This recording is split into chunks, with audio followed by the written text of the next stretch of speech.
ဘာကြီးအောင်ဒီအယုတ်လေးကဘသူ့အတွက်လဲဟင်ငါတူလိုချင်လို့လားပတ်စံတစ်ကြက်ယူလာခဲ့ရင်ဘာကြီးပေးမယ်တကယ်လားဘာကြီးနောက်မှမညာအောင်နော်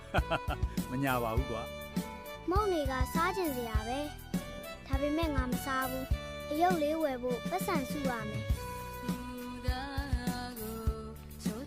ဟဲ့ကောင်မောင်တို့ငါတို့လည်းပြေးတန်းစားမယ်လေကွာမစော့တော့ပါဘူးကွာတယောက်တည်းပဲစော့တော့မယ်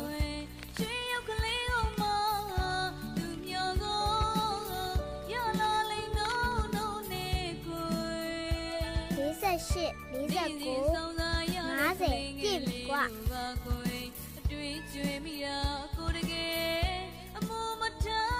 တပည့်တော့အယုတ်လေးရပါစေဖေဟာ